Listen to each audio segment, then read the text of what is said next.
Amigos do Pensar Piauí, hoje estamos aqui com Vinícius Betchol. Vinícius é um pós-graduado e mestre na área de geopolítica pela Universidade Estadual do Rio de Janeiro. E o Vinícius também escreveu um livro, A Arte da Guerra Online, Como Enfrentar as Redes de Extrema-Direita na Internet.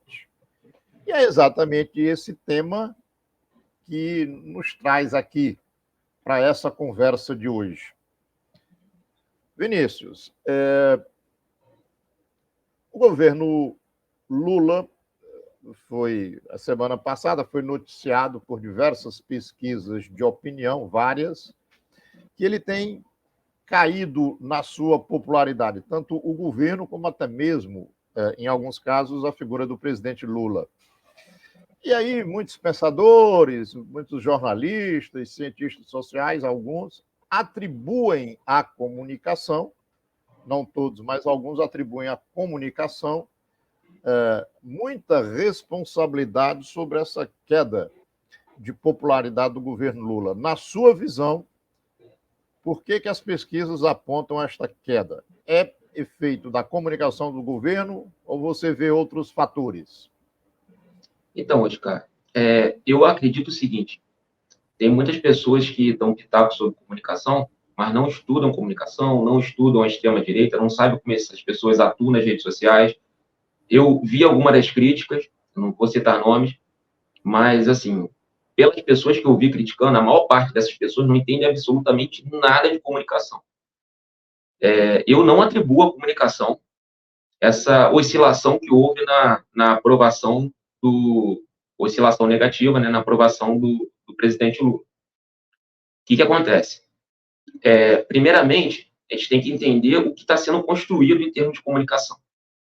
A extrema-direita, ela saiu muito na frente. Eles já estão aí há mais de 10 anos trabalhando com essa questão da comunicação digital. Eu já expliquei isso algumas vezes em outras entrevistas, eu vou tentar explicar aqui brevemente como é que funciona a comunicação da extrema-direita. Eles têm diferentes núcleos. Existe um núcleo estratégico, que é um núcleo extremamente pequeno, formado só por estrategistas. Eles têm um núcleo de edição, e aí eles tentam traduzir uma determinada narrativa, uma determinada mensagem em conteúdos de redes sociais. E essas pessoas que fazem essa edição são pessoas que entendem bastante de política, são pessoas que têm uma função muito importante, porque não é fácil você traduzir um acontecimento político em linguagem de redes sociais. E os caras fazem isso, e eles fazem isso voltado para diversas redes. Uma coisa é TikTok, outra coisa é Twitter, outra coisa é Instagram, e eles sabem fazer isso muito bem, eles já estão trabalhando com isso há muito tempo. E a outra coisa é a rede de distribuição. Você precisa ter uma boa rede de influenciadores, você precisa ter uma militância organizada, você precisa ter uma boa rede de WhatsApp, uma boa rede de Telegram. Eles já têm essa infraestrutura montada há muito tempo. Nós não temos. Porém, o que eu vejo é o seguinte, existe uma pressa das pessoas em achar que nós temos que, do nada, essa infraestrutura vai cair do céu, e as coisas não funcionam dessa forma. A própria extrema-direita, eles demoraram um pouco para poder ter essa máquina de comunicação que eles têm. Então, no campo da esquerda, de uma forma geral, nós já evoluímos muito. E isso as pessoas não enxergam, os críticos não param para pensar nisso. Em 2018, nós tomamos uma surra na comunicação digital.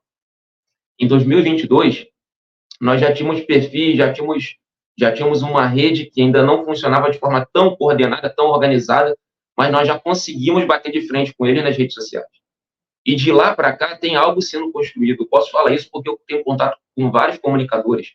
Então as pessoas estão conversando, estão se articulando, estão tentando alinhar a comunicação, alinhar o que vai ser dito, alinhar estratégias, organizar grupos de distribuição.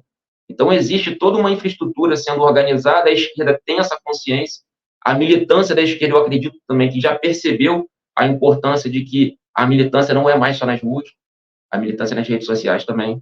Então, existe algo sendo construído. Quando nós olhamos para trás, muita coisa foi feita. E eu acredito que até as próximas eleições, as de 2026, nós municipais, nós já estaremos mais ou menos no nível deles em termos de infraestrutura de enfrentamento nas redes sociais. Então, isso aí é um ponto. Eu acho uma covardia as pessoas chegarem, e pessoas, às vezes, que não entendem de comunicação, que fazem pouco pela comunicação, e aí atacam o governo, e atacam até os comunicadores que estão atuando nas redes sociais. Isso aí é um ponto. Agora, o outro ponto, aí eu já falo já como...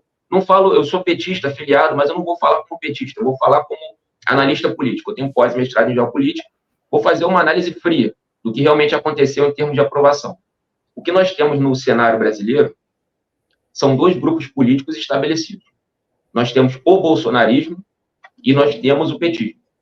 Eu posso não gostar que o bolsonarismo esteja estabelecido, mas eles estão estabelecidos, da mesma forma que o petismo está estabelecido. E não existe uma terceira via. Os próximos anos de eleições, nós teremos petismo versus bolsonarismo. Então, existem dois campos políticos e existem as pessoas que ficam ali em cima do muro, ou para um lado ou para o outro. Então, determinados fatores que acontecem na sociedade acabam empurrando as pessoas mais para um lado ou mais para o outro. O Bolsonaro, ele passou a maior parte do governo dele com um índice de reprovação maior do que de aprovação. O Lula é o inverso. O Lula está conseguindo governar com um índice de aprovação maior do que o de reprovação. Então, isso aí é um primeiro fator que nós precisamos entender. São dois grupos políticos importantes e antagônicos. O bolsonarismo não conseguiu se estabelecer em termos de aprovação e o petismo conseguiu. Então, nós estamos ganhando, mesmo a gente não tendo essa máquina de comunicação ainda, a nossa máquina está sendo construída, ainda assim nós estamos com uma aprovação que os bolsonaristas não conseguiram ter.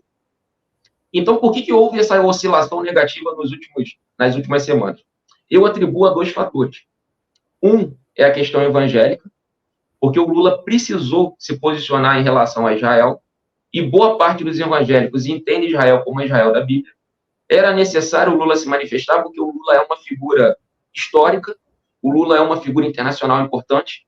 Ele não podia ver um genocídio de crianças, de mulheres, de civis, e simplesmente ficar quieto.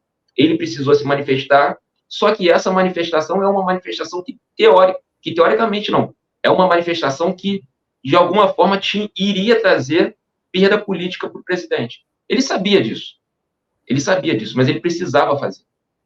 E ainda tem um outro fator importante. O Lula entrou nessa briga, e a partir do momento em que o Lula entrou nessa briga, a aprovação ao que o Israel está fazendo caiu. A mesma pesquisa que mostrou essa queda na aprovação do Lula, mostrou também que a queda na aprovação de Israel caiu. Hoje, a maior parte da população não apoia o que Israel está fazendo.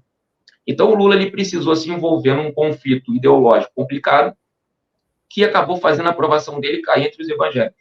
E se vocês pegarem para ver os dados de onde foi que veio essa queda, foi justamente dos evangélicos e das pessoas mais pobres.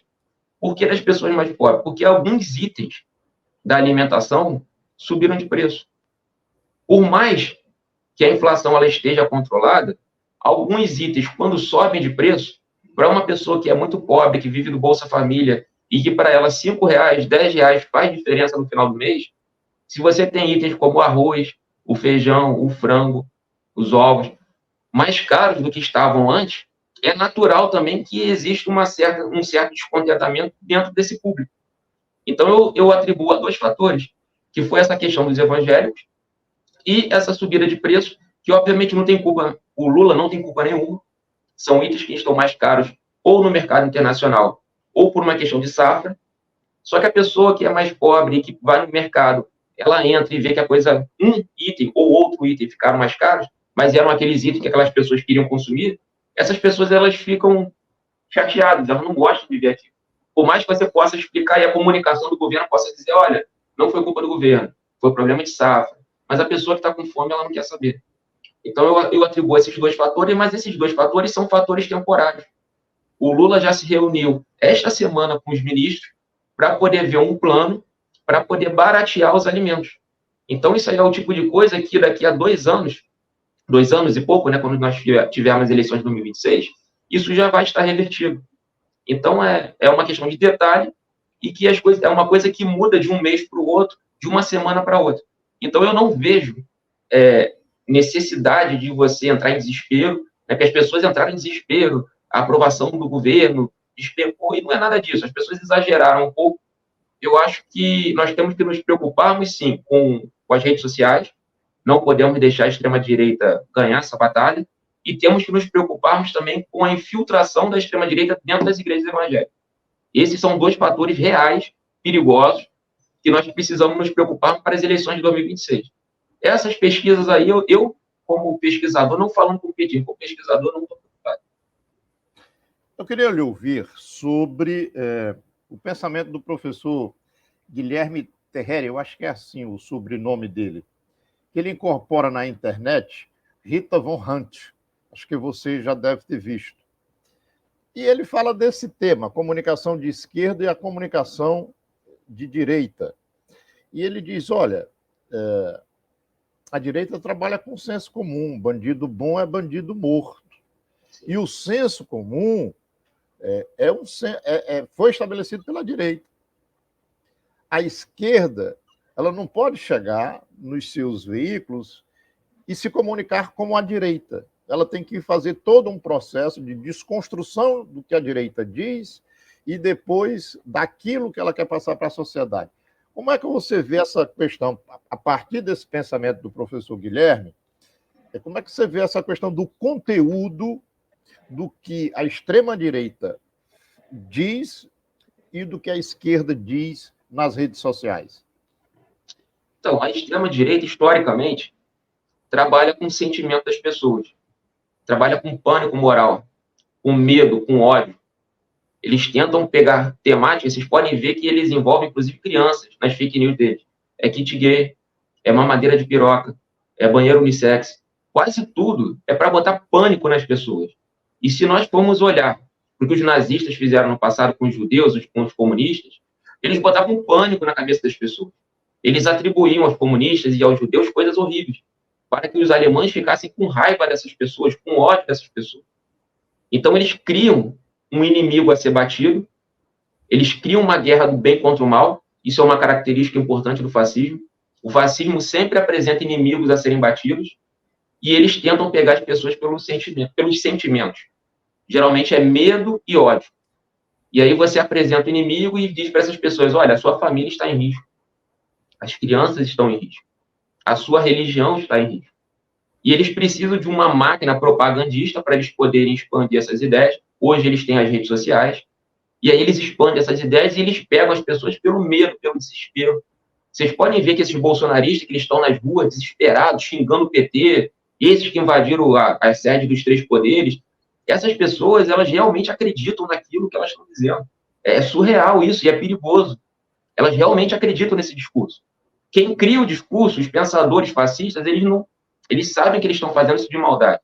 Eles sabem que eles estão pegando as pessoas pelos sentimentos. Mas eles fazem isso porque eles sabem que é uma forma de capturar as pessoas. Uma madeira de piroca, né? Eles sabem que não existe uma madeira de piroca, né? Sim, os pensadores sabem. As pessoas que recebem, não. Essas pessoas que ficam desesperadas, achando que estão numa batalha... acreditar que existe. Eu não entendi, que acabou falando junto. As pessoas que recebem passam a acreditar que uma madeira de piroca existe. Sim, e, inclusive essas pessoas, elas acreditam que elas estão numa batalha do bem contra o mal. E aí elas pegam esses conteúdos, porque geralmente vem em forma de corrente do WhatsApp, corrente Telegram. Eles falam, olha, compartilhe com seu vizinho, com sua família, com seu pai, com seu irmão, com seus amigos de futebol, seus amigos do trabalho, e as pessoas compartilham. E quando essa fake news, essa coisa, esse terror moral chega de uma pessoa próxima, a pessoa que está recebendo tem uma aceitação maior.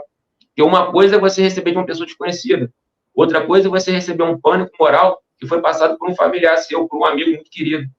Então, eles fazem isso e pedem para as pessoas compartilharem. Então, isso acaba furando a bolha, chega em outras pessoas.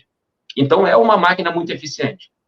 A esquerda, por sua vez, precisa trabalhar não dessa forma, não com mentira, não com esse pânico moral, mas a esquerda precisa saber falar a linguagem de redes sociais. Essa ideia academicista de que nós vamos chegar e vamos explicar a coisa de uma forma, de um conceito com base nos livros de Marx e Hegel e daí por diante, não é isso que vai chegar nas pessoas. A esquerda precisa saber, é óbvio, você tem um público que é um público mais academicista. E aí existem comunicadores que conversam com esse público. Mas tem pessoas que estão ali que não estão querendo ouvir uma coisa mais aprofundada.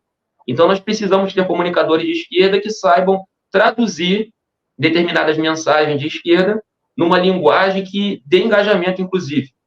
E nós podemos fazer críticas à extrema-direita. A gente não pode utilizar fake news, é pânico moral. Mas quando eles aprontam, por exemplo, o que o Bolsonaro fez na pandemia, isso aí é o tipo de coisa que nós podemos e devemos criticar e que gera revolta na população. Então, a esquerda precisa identificar o tipo de coisa que a extrema-direita faz, mas coisas reais. A gente não vai trabalhar com fake news, a gente não vai trabalhar com pânico moral. A extrema-direita já apronta demais. A de esquerda não pode inventar coisas. Nós temos que pegar o que a extrema-direita faz de ruim e, de uma forma simples, traduzir isso numa linguagem que tenha aceitação. E essa linguagem ela precisa ser diferente de acordo com cada rede social.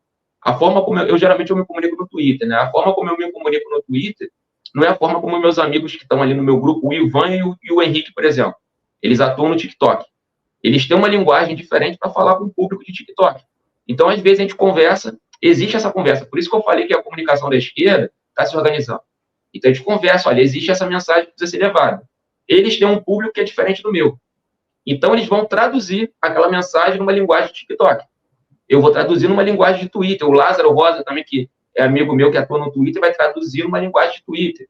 O Thiago, do Plantão Brasil, ele tem um canal muito grande no YouTube. Então, ele vai falar com o público dele aquela mesma mensagem numa linguagem diferente. Tem a Karina também, Karina Santos, que atua no Instagram. Ela tem um público também com um perfil diferente. Então, precisa essa organização da esquerda saber chegar em diferentes públicos, com diferentes linguagens, em diferentes redes. E, às vezes, é necessário nós falarmos também a linguagem regional. Porque, às vezes, tem uma problemática, que a problemática é local. É uma coisa específica do Rio de Janeiro, que não necessariamente vai preocupar a pessoa na Bahia. É uma coisa específica do Amazonas, que não vai preocupar a pessoa necessariamente do Rio Grande do Sul. Então, é necessário nós termos também comunicadores que saibam os acontecimentos locais para poder levar essa mensagem para as pessoas a um nível local.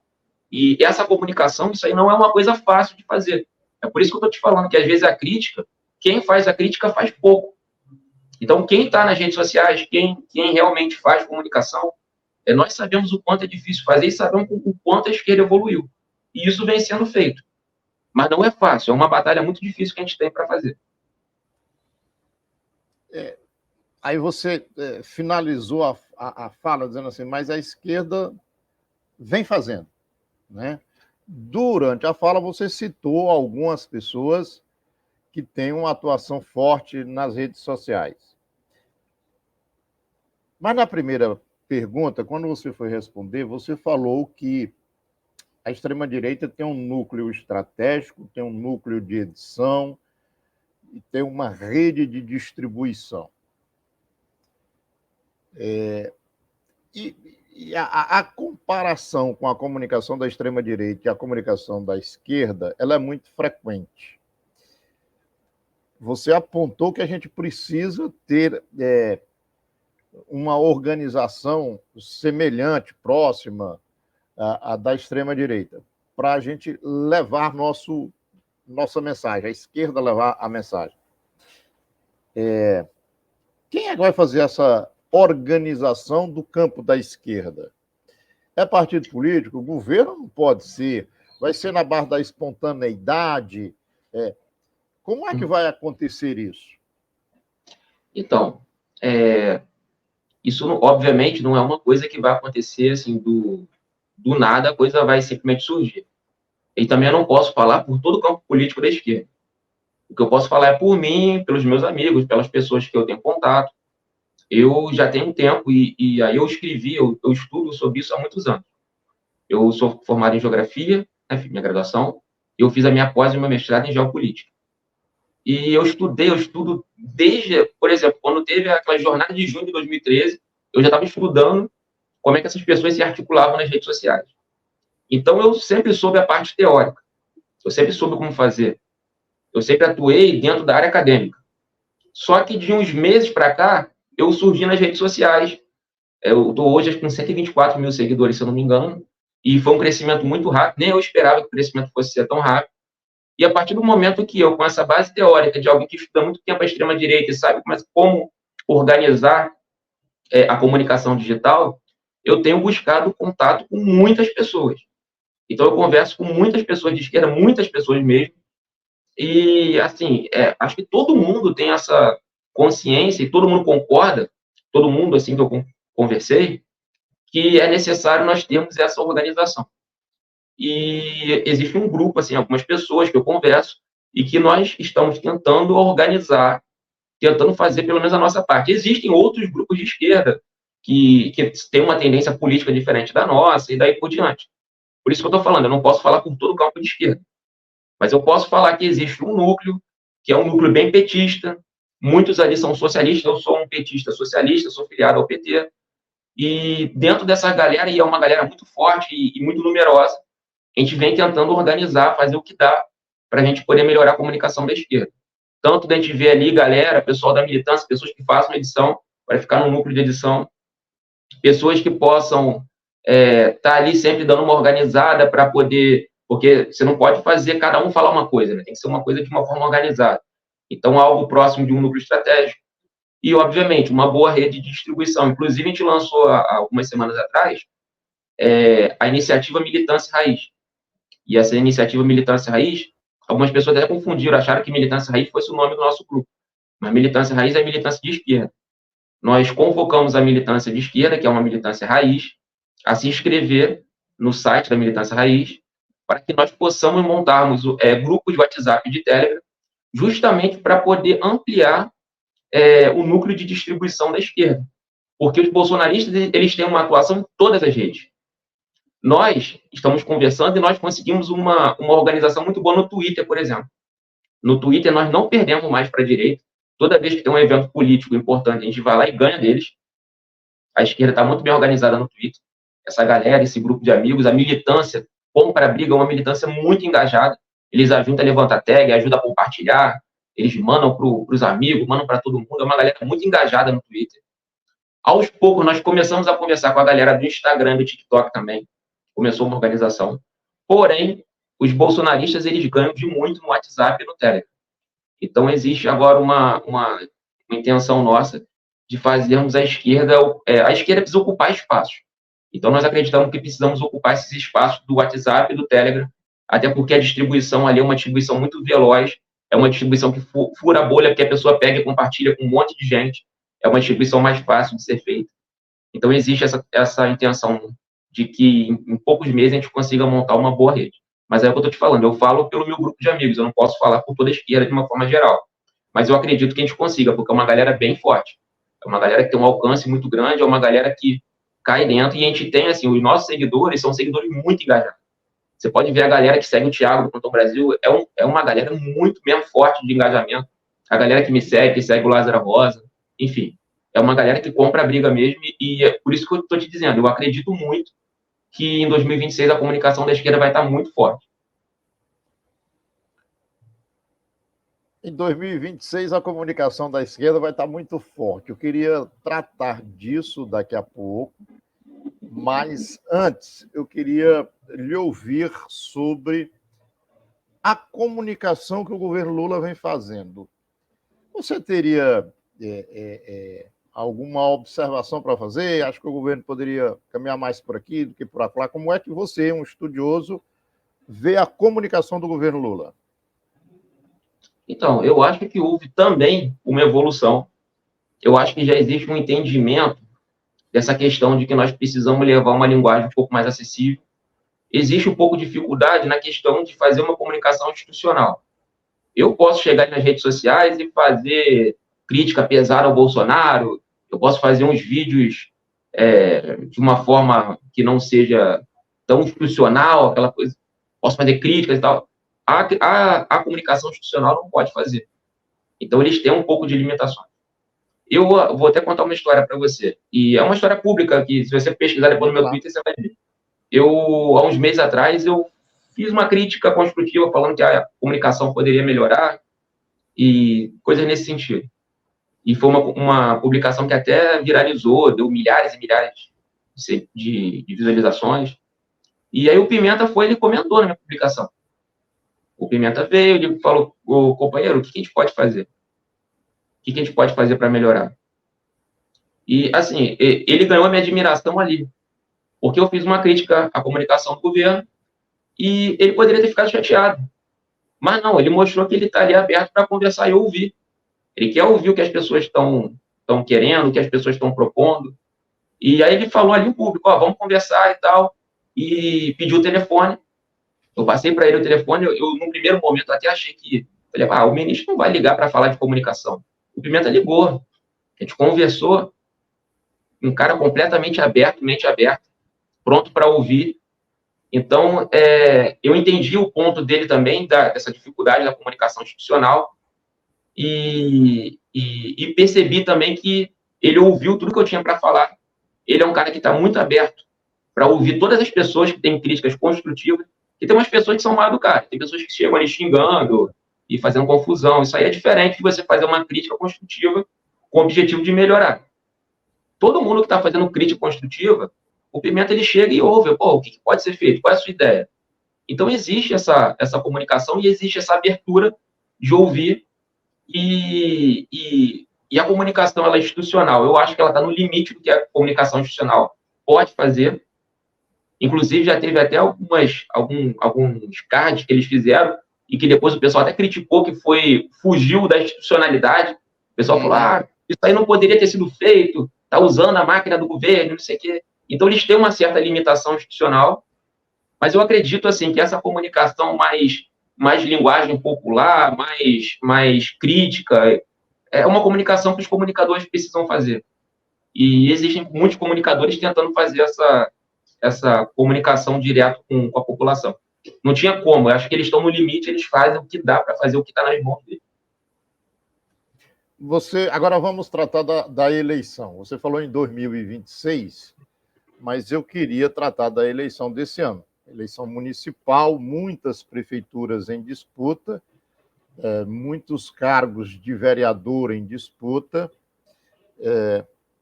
e as redes sociais serão palco dessa caça ao voto, dessa disputa pelo voto.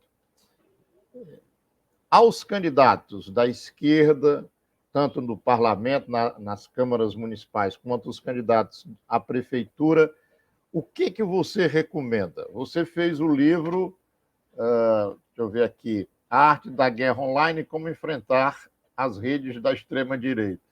Se fosse, resumidamente, que conselhos você daria para os candidatos deste ano? Então, comportamento nas redes sociais. Então, existe o Nordeste, em que existe um eleitorado muito petista, muito lulista. Eu acredito que quem for sair candidato no Nordeste precisa organizar sua comunicação digital de modo em que colhe a sua imagem do presidente Lula. Isso aí é um grande erro da esquerda que vem se repetindo a cada eleição. Por quê?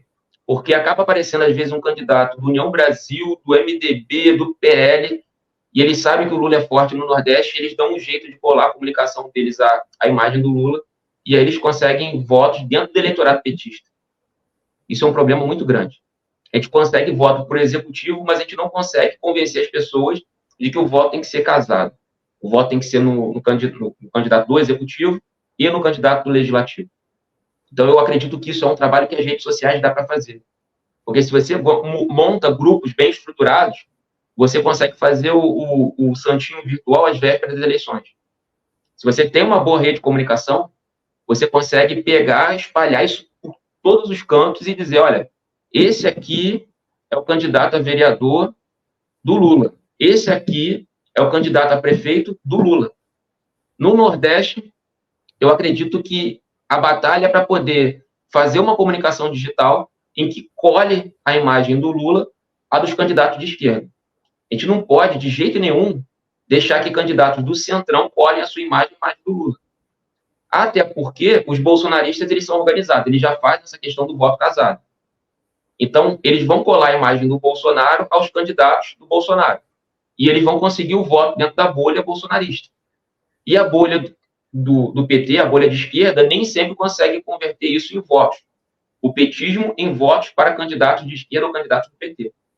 Então, nós precisamos fazer esse exercício, nós precisamos montar uma boa rede de comunicação digital e colar a imagem do Lula. Isso aí é no Nordeste. Em outros estados, em que nós não temos uma força, por exemplo, o Sul e o Centro-Oeste. Tem estado do Sul e Centro-Oeste que eles são mais bolsonaristas, né, do que petistas, do que de esquerda. Nesse caso, a esquerda precisa ter um bom diálogo com as igrejas evangélicas. Nós não podemos perder esse campo de batalha, porque a extrema-direita invadiu as igrejas evangélicas. Eles conseguiram converter os evangélicos em voto certo para eles. Se a gente perder todas as igrejas evangélicas, se não houver um diálogo honesto, porque eu acredito que existem bons pastores evangélicos que entendem que a política ela pode ser feita no sentido social, que é o que a esquerda tem para oferecer. A extrema-direita tem para oferecer pânico moral. Combate ao kit gay, a mamadeira de piroca, a ditadura gay, essas coisas, maluquices que eles inventam, e dessa forma eles conseguem capturar os evangélicos, com coisas que nem existem. Então nós precisamos de um bom diálogo, porque é de lá que está partindo os votos. Inclusive, essas manifestações bolsonaristas, o que o Silas Malafaia fez, por exemplo, essa manifestação bolsonarista na Paulista, aquilo ali era, boa parte daquele público era de evangélico que eles conseguiram converter em bolsonarista. Então nós precisamos entrar nesse campo de batalha. E, obviamente, nós precisamos ter uma rede digital muito bem organizada. E eu já dou uma dica aqui, tem candidato que não está entendendo o tamanho do problema. Eu sou aqui do Rio de Janeiro, eu tenho conversado com muitas pessoas aqui do Rio de Janeiro, e está me dando tristeza de ver que as pessoas não entendem que vão precisar fazer esse movimento, vão precisar de uma boa rede para as redes sociais e vão precisar desse diálogo com os evangélicos. Se não fizerem, vão perder as eleições. Eu estou falando aqui no caso do Rio de Janeiro, que as igrejas evangélicas elas têm muita força e pelas redes sociais as pessoas deixam seu voto ser influenciado. Eu estou um pouco preocupado com as eleições municipais. Em alguns estados. No Nordeste, dá tempo ainda da gente poder colar a imagem dos candidatos no Lula. É uma coisa mais fácil. Agora, em estados que são bolsonaristas, em regiões bolsonaristas, falta convencer os candidatos. Às vezes são candidatos assim mais velhos, que não estão acostumados com redes sociais, que estão acostumados com um debate um pouco mais antigo, né? São candidatos, às vezes, desde a década de 80, a década de 90. Então, eles não entendem, às vezes, essa necessidade de mudança na forma de se fazer política. Óbvio, eu estou fazendo crítica no sentido construtivo de alguns que eu percebi que estão agindo dessa forma. Mas existem muitos outros que estão abertos a conversar. Eu vou dar um bom exemplo. O Rogério Corrêa, por exemplo, em Minas, já conversei com ele já foi no Space que tem no Twitter, a gente trocou uma ideia. Ele é um cara que é um cara da velha guarda do PT, mas é um cara super mente aberta. Entende a importância do diálogo com todas as esferas, entende a importância da comunicação digital. Então, eu acredito que alguns candidatos do PT precisam se convencer de que a política ela mudou. A forma de se fazer política mudou. Se chegar nas eleições sem ter uma boa rede de redes sociais, não vai ganhar as eleições. Hoje em dia, você não ganha eleição sem redes sociais, vai perder. Muito bem. E eu queria agradecer aí a participação do Vinícius aqui nesta conversa sobre rede social, sobre política, sobre eleições. Indagar aí, como última pergunta, se você quer fazer alguma observação nessa linha da nossa conversa aqui, para finalizar. Não, só no sentido de que eu sou um defensor da comunicação digital. Eu acredito que para os próximos anos a extrema-direita ela fala de uma forma bem aberta. Eu estudo a extrema-direita, eu assisto podcast por horas para entender o pensamento dessas pessoas. Eu leio até o Olavo de Carvalho para poder entender, e tem que ter estômago para isso, para poder entender o que essas pessoas estão querendo, e eles têm uma ideia de Gramsci às avessas, que seria de ocupar espaços na sociedade. Então, eles falam abertamente. O Nicolas Ferreira, por exemplo, em todo podcast que ele vai, ele fala abertamente em traçar uma guerra cultural contra a esquerda, e nós precisamos ocupar espaços, e as redes sociais elas são extremamente importantes para isso. Mas ele não fala só de redes sociais, ele fala de igrejas evangélicas, ele fala de conselhos tutelares, ele fala de universidade, de escolas. Eles querem ocupar todos os espaços da sociedade e eles falam abertamente que estão traçando uma guerra cultural contra o nosso campo político. Então, eu acredito que a esquerda precisa abrir os olhos, precisa entender o que eles estão fazendo. Nós precisamos combater o que eles estão fazendo, obviamente, combater politicamente. E eu acredito que o campo das redes sociais é um campo extremamente importante para a gente poder levar essa comunicação e ocupar os espaços da sociedade. E eu digo que foi um prazer enorme conversar com você, Vinícius, e fico muito agradecido, tá bom? Grande abraço. Um abração, até mais. Até mais.